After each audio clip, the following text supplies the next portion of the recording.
in listen-only mode.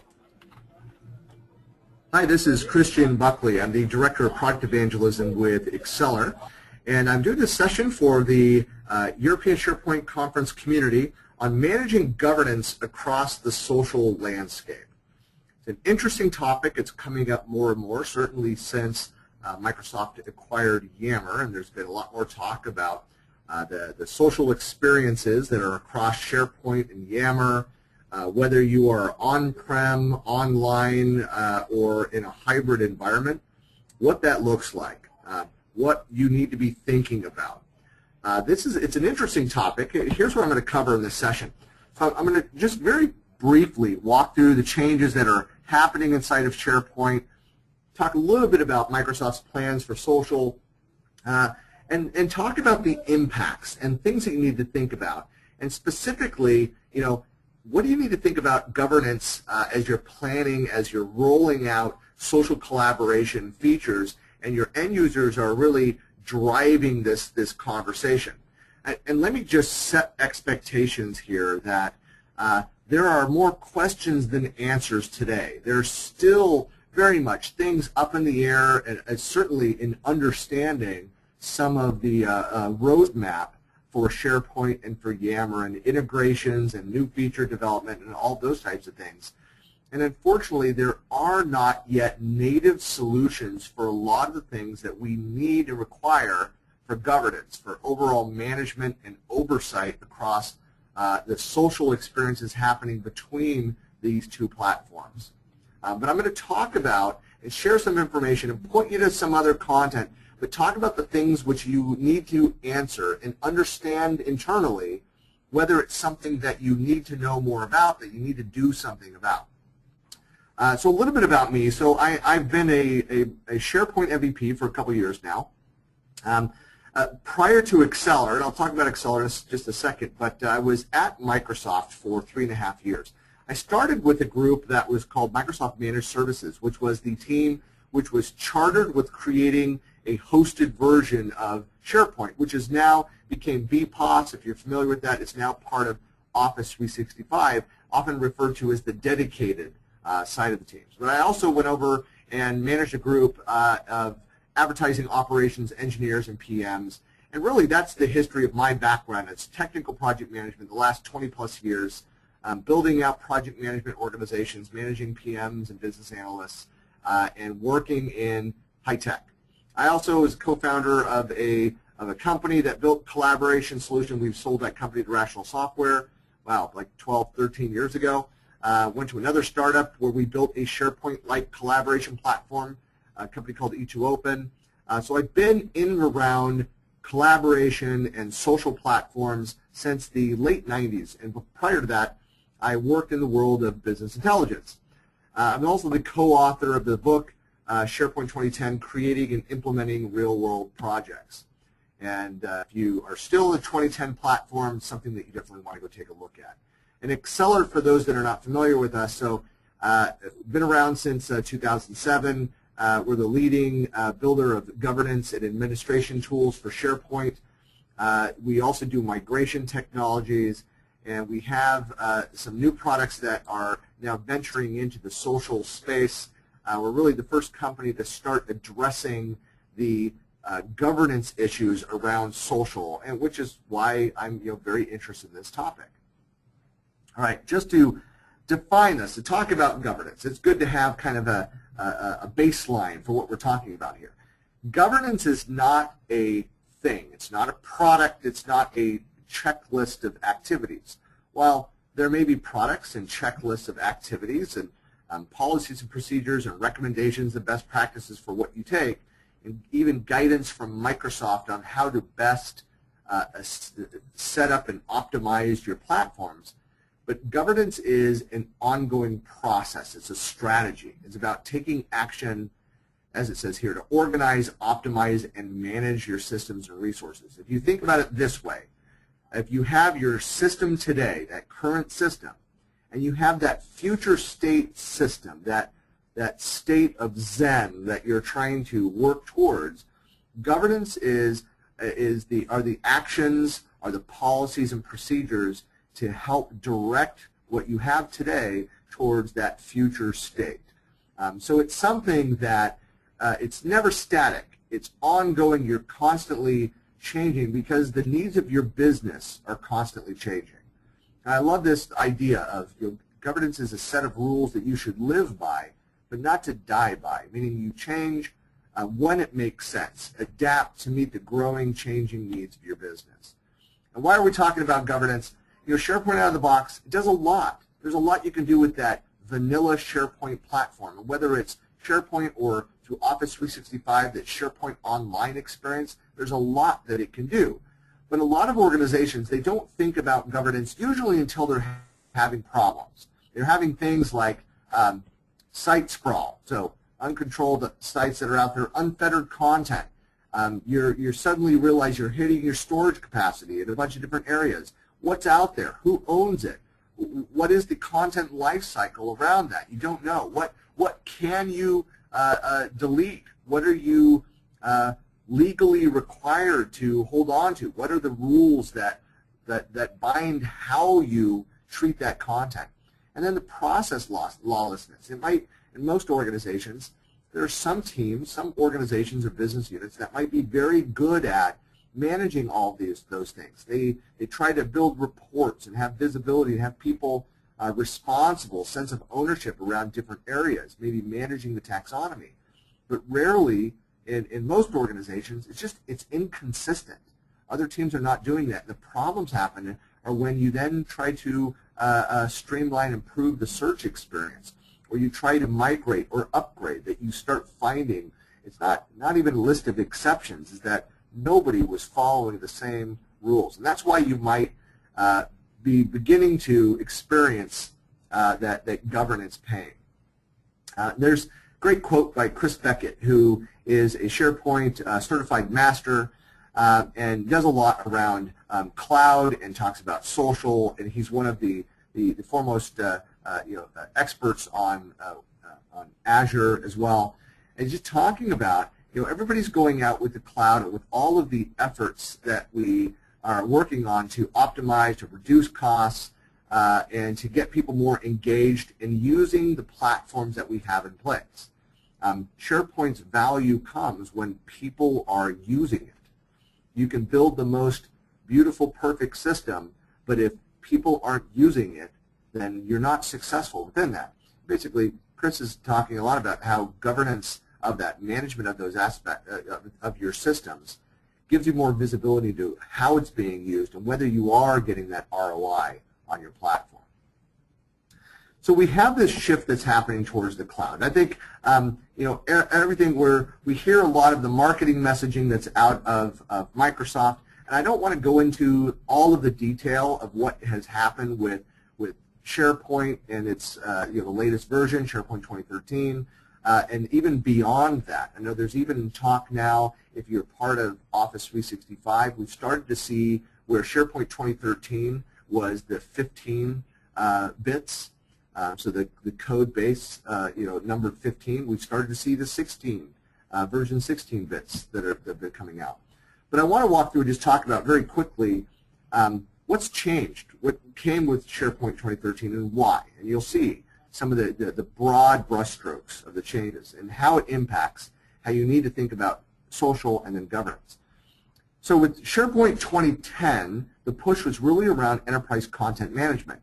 In 2013, it was about web content management. So this idea of the cross-site publishing, rich media, of optimizing your system for external website consumption, whether extranet or external websites. So things like the cleaned URLs, improvements in navigation, the way that it handles and utilizes images, being able to develop experiences for your end users, whether they're consuming your content and sites through their PCs, through their tablets, through their smartphones, that the look and feel of SharePoint is optimized for those experiences. So that was a big push with 2013.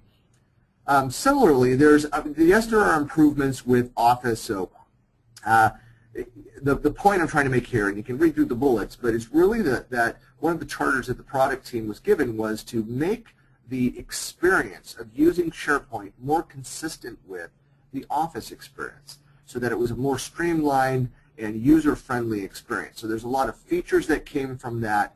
Kind of the drag and drop is always kind of the first thing people point to.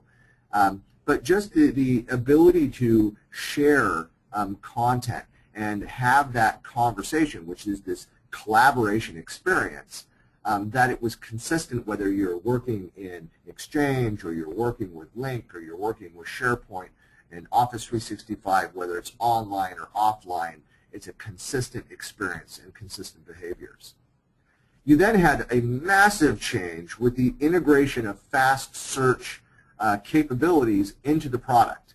So no longer is there a separate service, a product, a server that you have to set up for that, but these features and the functionality are baked right into the native application, to the native system. So you have that fast integration, things like the hover panels and searching by metadata and other things around there. But really what the search integration and improvements have done has enabled rich capabilities, and I'll show you some screenshots of a few of those things.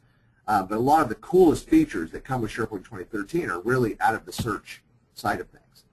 Then you have the social capabilities. And this is a little bit of a convoluted story just because, as most of you are aware, the difference is they built out, they were just about done with all building out the social experiences inside the on-prem solution, and then they went and bought Yammer. And so the way that I phrase it, and I realize that this is a changing story. It's evolving rapidly. But the social features inside of SharePoint are just a different scenario. It's a different value proposition than is Yammer. And you're listening to someone who is in Yammer every day. I use it extensively. My team, my company we were early adopters and partnered with Yammer prior to the acquisition. And so we're believers in this. I'm a member of, 13 or 14 different groups or networks now. And within each of those, I probably participate actively on a daily basis in 5 or 6 of those networks. So constantly looking and using them as my main social activity with people external to my company. And then within my company, using a lot of the social features that are built into SharePoint to collaborate around more of the structured collaboration activities. And that's the value proposition. The difference that how I convey that difference to people is that the SharePoint social activities are around structured collaboration activities, the workflows and the forms, and where SharePoint is that system of record, and Yammer being much more of that ad hoc collaboration.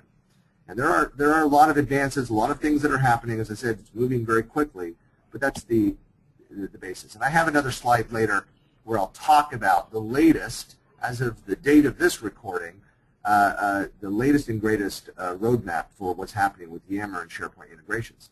The last one I want to focus on here is this idea of online first, meaning that Microsoft is now delivering for the cloud first, and while they'll continue to develop the on-prem version because of the huge number, 35% or so of current SharePoint customers in the next 3 to 5 years will not be moving to the cloud. So Microsoft recognizes this and are ensuring that that we have robust integration, but also capability within the on-prem version of that. But they are developing new features, the latest, greatest, for online, because the online delivery, that delivery mechanism for software, is moving online. So if you have not yet done this, like I went and bought 2 new laptops for 2 of my children, and was thinking, oh, I've got to go down to the Microsoft store and pick up the latest versions of Office. And actually, through Office 365, I was able to go in and buy the latest version of Office for up to 5 PCs for 1 annual fee, which means that I'm paying 1 fee each year, and I will always have the latest and greatest version of that software. That is the future of software delivery. No matter what you're on, you go into the online store and you download it right there, and it updates and it syncs you so that you always have the latest version. Now, in the SharePoint world, in the social world, Microsoft is saying that they're not even clear of how this will impact, across the board, all of the systems and the partner ecosystem and the solutions, and yet how it's going to impact SharePoint. They are changing and transforming the way that they develop and deliver software, and even they're being very honest and open with the partner community, with my company, about how they don't yet know those impacts.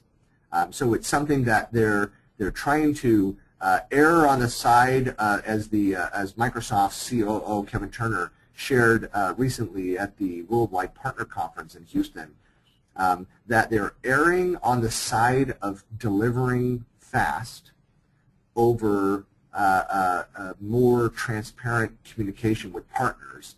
And what that means is that they're asking for some flexibility and patience with this process as they adapt and change to the new release cadence.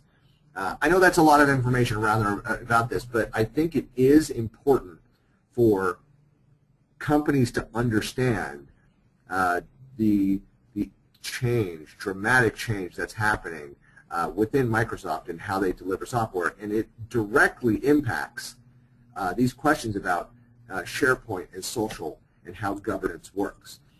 Change is happening to how all enterprise applications are happening. So where social is becoming a layer across all of them. But if you think about the changes, people demand that data anytime, anywhere. It doesn't matter where the data is. They want access to it, and they want to be able to pull from it. They're going to pull from different devices. They're going to pull from different locations. So whether the data that you need is sitting on a server underneath your desk or halfway around the world, you want instant access to that. Likewise, you want to pick your own tools. No two project managers, and I always kind of default to that project manager mindset since that's my skill set, my background, but two project managers asked to do similar tasks may have two completely different approaches to solving that.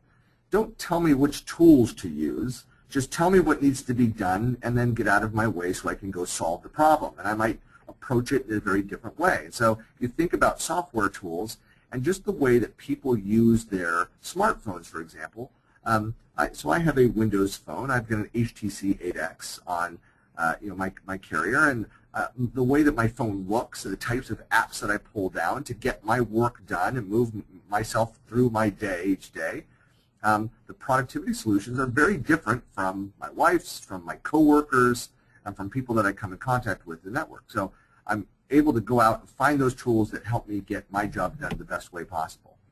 And then everybody's, the choose your own device. So I have, let's see, 2 tablets. I have a Surface. I have an iPad. I have a Windows-based phone. I have both, an Apple-based PC as well as my Lenovo laptop. I mean, I have all these different ways that I'm consuming information, and a lot of times the same information that I need access to. And that is becoming common more and more. In fact, for those that are planning to attend the next SharePoint conference, I was talking with some Microsoft people and advising them of the very common problem of poor quality Wi-Fi at large events like that. I said, you need to do capacity planning around this, and just assume that you're going to have 10 to 15,000 people at the next SharePoint conference, and that all of them will have 3 or more devices. Get ready for it, because that's common. Also, what's interesting, a huge shift that's been happening over the last couple of years is the fact that solutions are not being developed for traditional IT roles. Marketing is doing much more of the acquisition, or the end users themselves.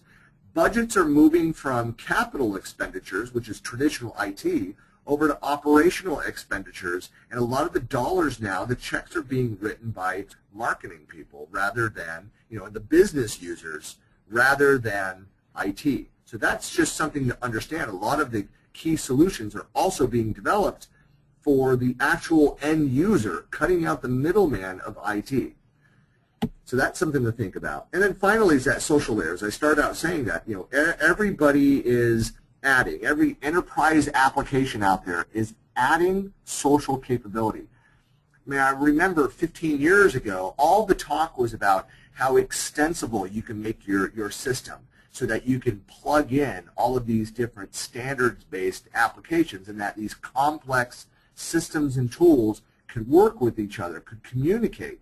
And now while there's still a lot of that going on and there's still standards groups that are out there, really most of the discussion, a lot of the need is around the social activities, the dialogue that's happening, and your ability to do ad hoc collaboration and to network and find people and find content across those systems, and less so much about finding content or having capabilities that stretch across those systems. And that's just a dramatic change. So just very quickly walking through social inside of SharePoint. Just this simple model here. If you think about how SharePoint captures data, there's you're following a person within SharePoint, so you think of that. Your coworker does, and so does your manager, and so they're all collaborating with this one person. And as she posts her content, everyone following her gets notified. And so you think about this web of connections that are out there based on the follow as being one way the social experience happens. If you think of where those activities go, so she's writing to the cloud and you have the end users that are reading that content. And likewise, if you're following somebody who comments on this person who's writing this content, it operates in the same model. You then own the right access to those comments, and other people that are following you get the read access to that. So if you think about how in the new newsfeed view, and there's the Yammer newsfeed view, which looks very similar to this, and this is just the SharePoint generic with some dummy data in it with some of our your testing profiles here. But just to give you an example of these threaded discussions that are happening, if I am following somebody and they have a conversation or like something or rate something or upload a document, I am then notified of that because I care about what's happening with that person. Maybe they're on my team. Maybe I'm following a tag, like for SharePoint. I want to know about any content that's added to our portal that is related to SharePoint, so I can go take a look at it, see if it's relevant to the conversation that I'm having, to the projects that I'm working on. But the microfeed enables you to do a number of things. Participate in the conversations, posting pictures and links, using tags to define keywords to refine the context of content that's in the system. Like when you upload, what this means. This is very important though, because I strongly believe in social as being another layer of the search experience.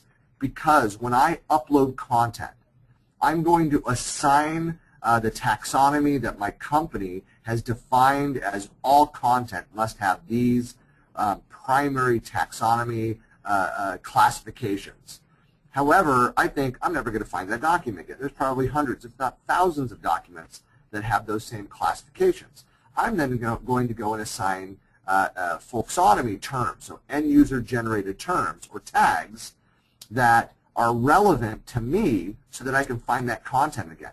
As I do that, and other people follow me, those additional tags might inspire them to go and surface content that they might have not have otherwise ever found within the system, if not for the social connection to me.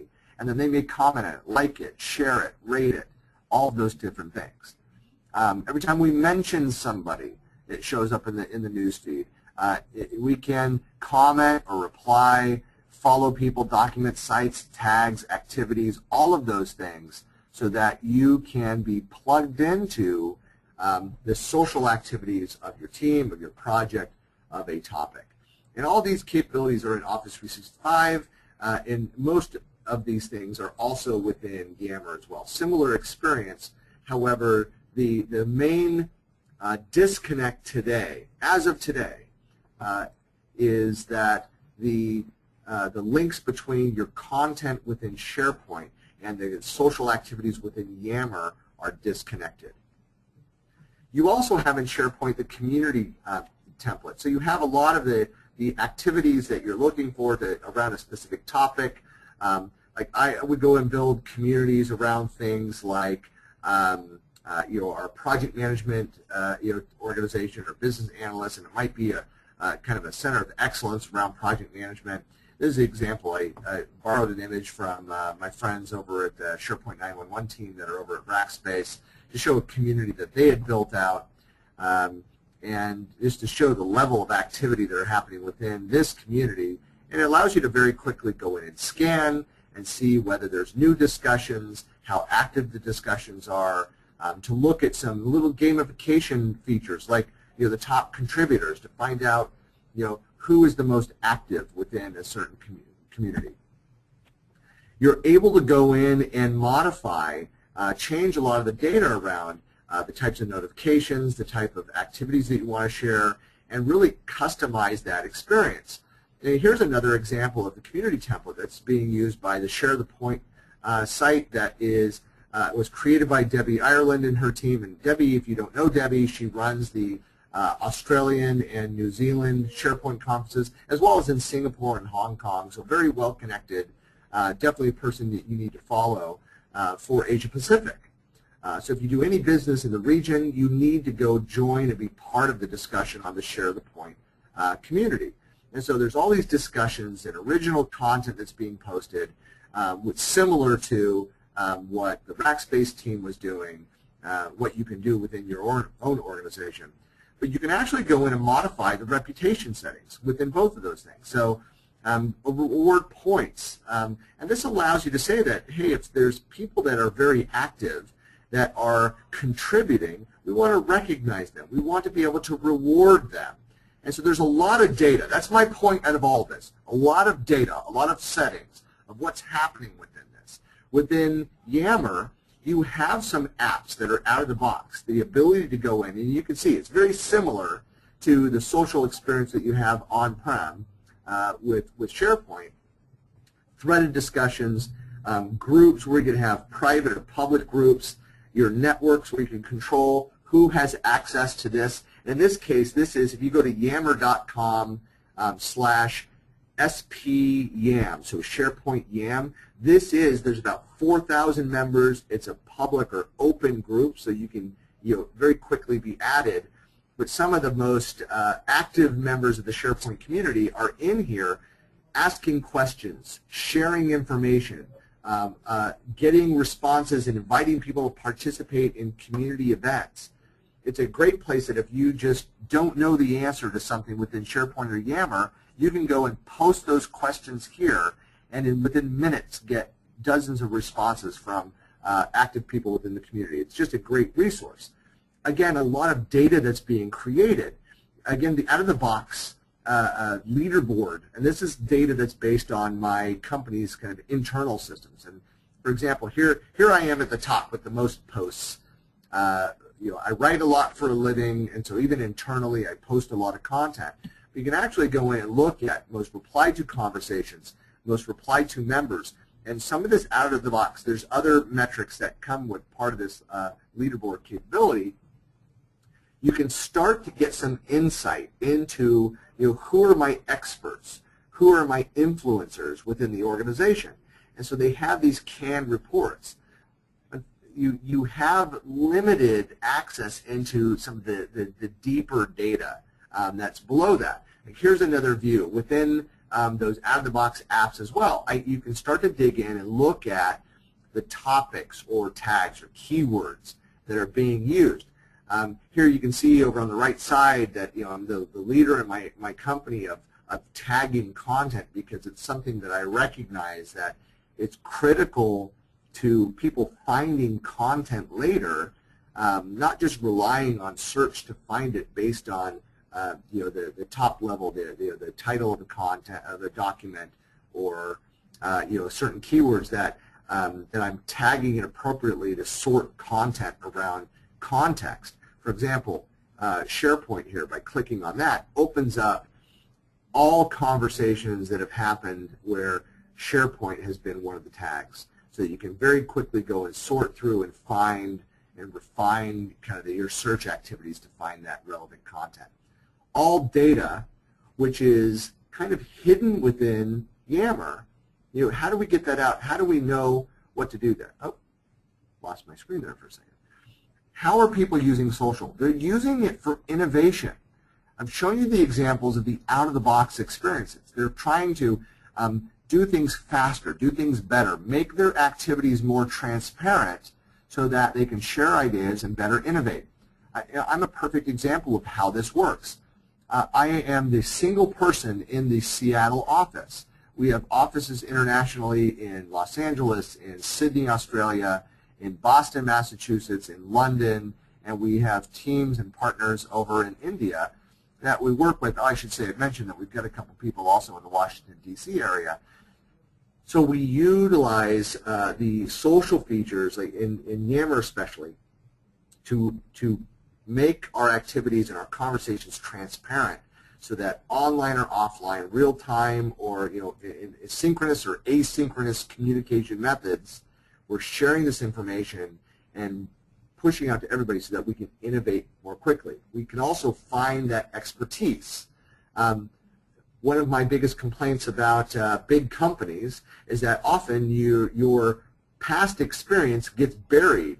No one is aware of anything other than what your title is today and the projects that you're working on. In fact, I had a conversation with a woman who was trying to explain to me, this is a previous company, explain to me the role of product management. She had no idea that I wasn't a product management, didn't have that in my title, but I had worn that title for 6 or 7 years. I've done product management. I got it. I didn't need to be lectured with on that, but she had no idea. Or the fact that I had extensive experience in supply chain software. And so it was just a funny conversation where, like, how do you surface that conversation? How do you find somebody within that? How do you know who to share things with?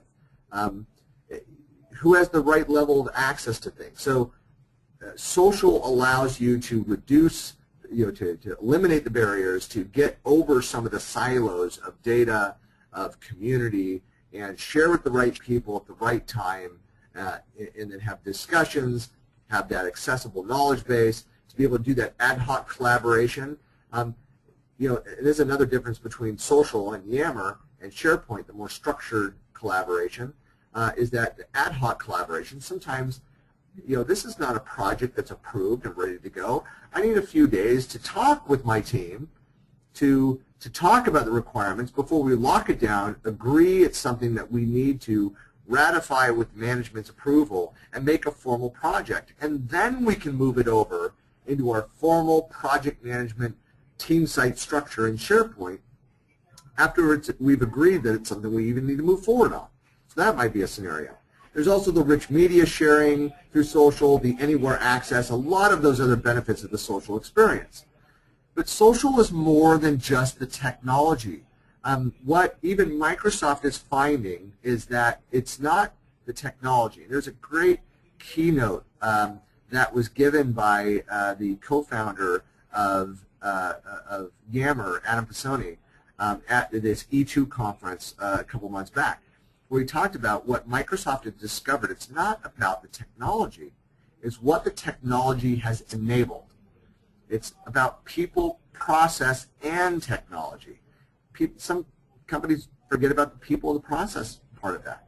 And it's about solving a business problem, but with an understanding of your cultural needs. It doesn't mean going and flipping on all of the switches, all the bells and whistles of everything that the feature can do, everything the product can do, if it's not a fit for the way that your organization works.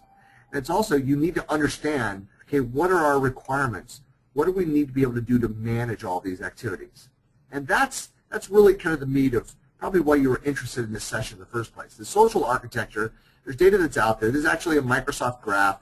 I pulled it from a great white paper that white paper that I highly recommend you take a look at by Addis Hugo, called Beyond Social. I've got another link at the end of this. And all this presentation, by the way, is all available out on slideshare.net, and so you can download it. Feel free to use it. but is where the data is held. And I'm not going to get into all the architecture of this. There's actually probably a more useful graph, but just to understand that your conversations and all of the microfeed lists and activities, all the tags, all those things are being tracked within lists, within the user profile social database, within content databases that you have access to. What's missing today, and this is where some of the gap is that the governance tools that you need, the reporting, the analysis, depending on what your requirements are, there aren't many out-of-the-box solutions available to help you manage those activities. And this is really the #1 concern, in my experience, has been with CIOs who fear deploying social because there's no way for them to monitor it and to control it when necessary. When you talk to the social purists, they all say, well, you shouldn't control it. What makes social so successful, and Yammer have built their entire model on this, is that it democratizes the collaboration experience by flattening your organization, and that the CEO can jump into a frontline worker's conversation if he's got an opinion on that. Likewise, the end users can jump in and have conversations and topics that executives might be having, which is all great and fine, except in the cases where you have very specific, controlled, structured collaboration models that could benefit from social features. Maybe within team sites, you want the social capabilities, but you need the SharePoint on-prem social experience because the content that's being discussed, that you're being social about, needs to be security trimmed to only those people who should rightfully have access to that content. You don't want to push that content, which is highly secure, out to the, I'll just say it out loud, the much less secure Yammer environment. You need to make sure that it makes sense. Now, I do recognize that Yammer, the paid version of it, there's 2 levels of security. Only people within your organization, your company, can get access to your company network. Second, there are secure groups. However, you can again say that, okay, only these 10 people within SharePoint have access to this content. I'm going to create this secure or private group where those same 10 people have access to. What you don't have are governance tools to allow you to synchronize those 2 things so that you can ensure that if you remove 2 of those users in SharePoint, you need to make sure that your governance policies, the manual policies, are to go and remove them from the Yammer group of the same name for the same purpose, and to make sure that what are the limitations there? Do you have that integration between SharePoint and Yammer that allows you to push content from SharePoint over to Yammer? And when you're pushing that content, are you moving it to the right place that's secure? All things that you need to take into consideration. And my point in sharing this screen was to say that, look, here's where a lot of the data is, the raw data, as well as the other activity logs, various logs that are tracked within SharePoint. You might think about, depending on your requirements, starting to build out reports and dashboards that go in and analyze how people are doing these social activities. And certainly the third-party tool community, the partner ecosystem are stepping up and trying to do things.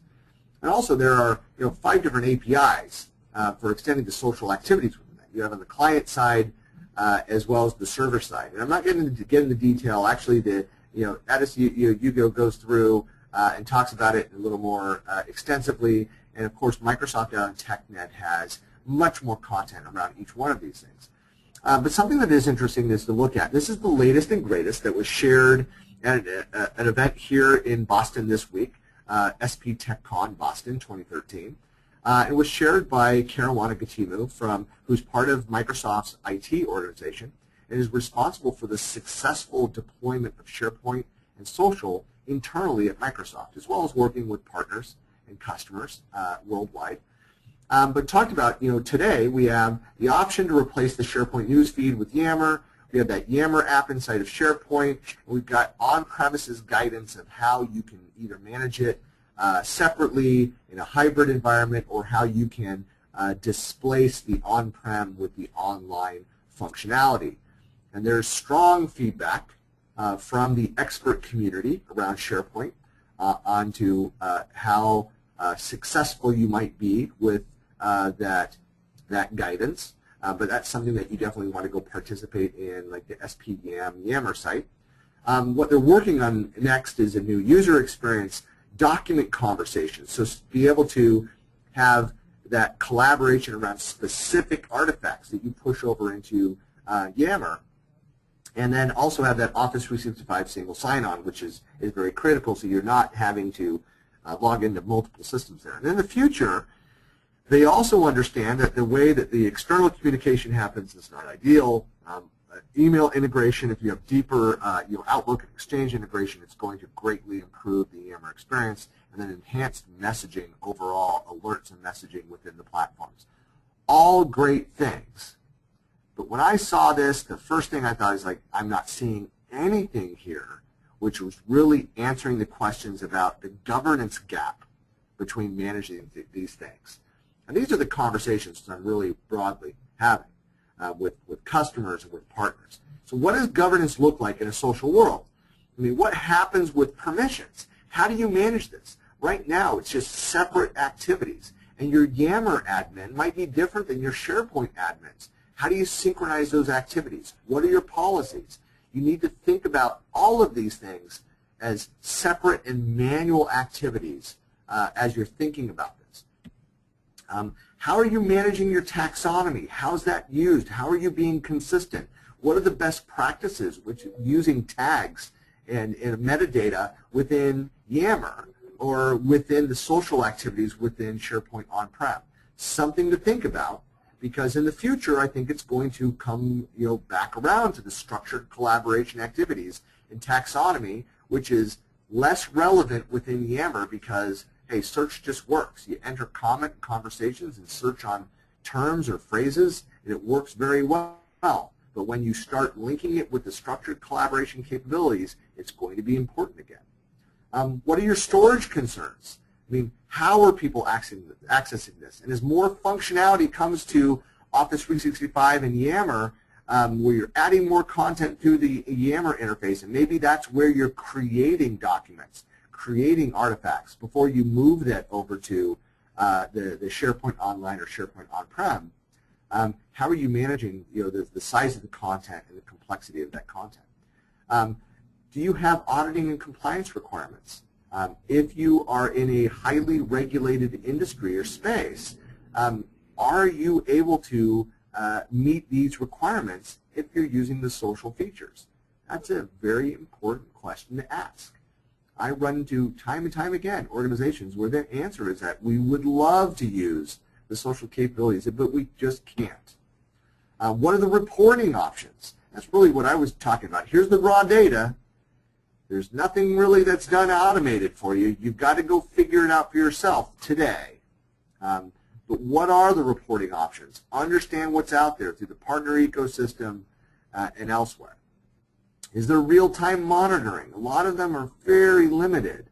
You can go through the App Store in Yammer and see a lot of this content, but there's not really that true real-time monitoring of what's going on, and certainly not the ability to go in and create and enforce governance policies across. It's not just a hybrid issue. It's that you just have standalone, very different platforms and need to manually go and make sure that you're enforcing the policies that need to be enforced across them. And with social, it is crucial that you do not enforce policies, try to enforce policies that will limit how people collaborate. Because the more rules that you put in place, the less likely people are to use that platform. And that's what's made Yammer so successful. I get it. We all get that. It has made Yammer very popular, very powerful in an organization by flattening and keeping it very light on the governance. However, there are still requirements. Be aware of what those are, what your organization has, what you need to enforce, and provide that feedback back to Microsoft. And there are some examples out in the partner ecosystem, just to give you, an idea here, where you're able to see more into the adoption, the engagement, and answer some of the questions. So there are vendors that are working on solutions that allow you to see, like in this example, Yammer activity on the right, the SharePoint activity on the right side at the bottom, to start looking at who your influential users are. And likewise, as you dig down into the details of this, what that actually means. Just because somebody's logging into a system every day, whether it's SharePoint or Yammer, doesn't mean that they're really being productive within that environment. I mean, here you can see the differences where you're breaking that out and saying, well, somebody's actually going in and all they're doing is replying or liking something. Big difference between that and somebody who is posting a ton of content and then has a lot of activity, mentions and likes and shares around them. So as you are looking at your environment and trying to understand what is the benefit of the social activities, it is critical to have this kind of visibility so you can really start to dig in and see, is this even being used? How are my organizations collaborating? And why, between like business units, why is one team so successful in doing this? What's different about how they're using these platforms than another team? And then sharing that and improving collaboration and productivity across all organizations. And then who are their networks? Who are their influencers? Being able to go in, I learned this from doing large internal deployments.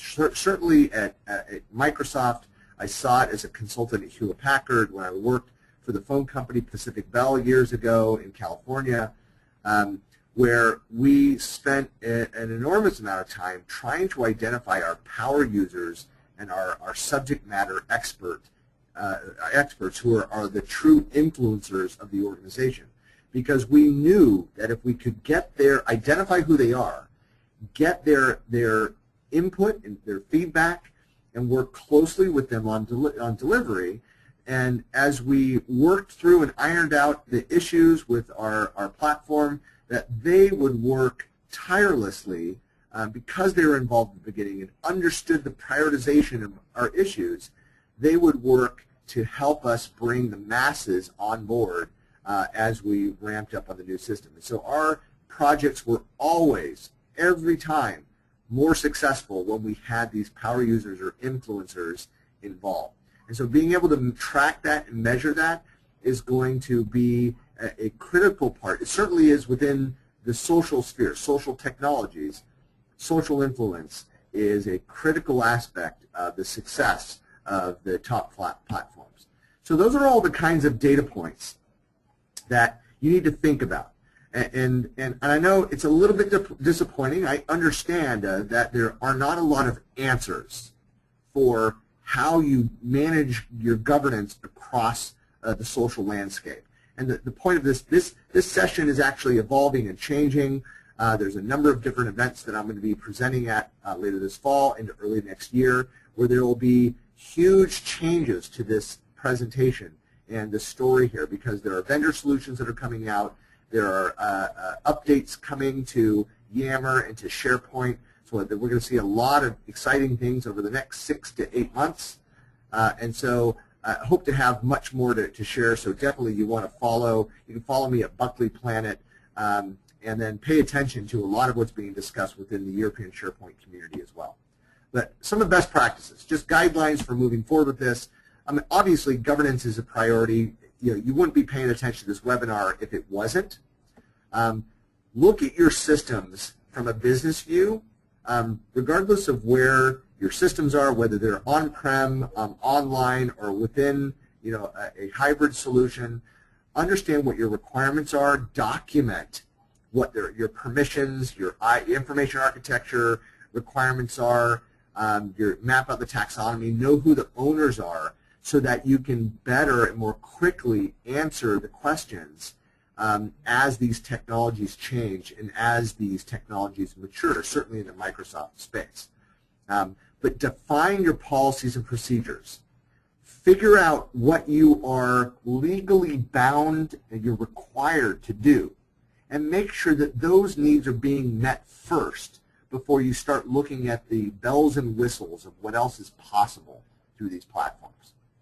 So some of the key questions that I encourage you to ask, does your platform align with your business goals? So as you're deploying this, are you able to meet your business goals with what you're doing with your social and your collaboration platforms? Are the tools, the things that you're doing, relevant to your users and activities? Do you know what your short-term goals are and your long-term goals for social? And then what does a successful implementation look like? Are you just setting up Yammer and walking away and letting people figure it out?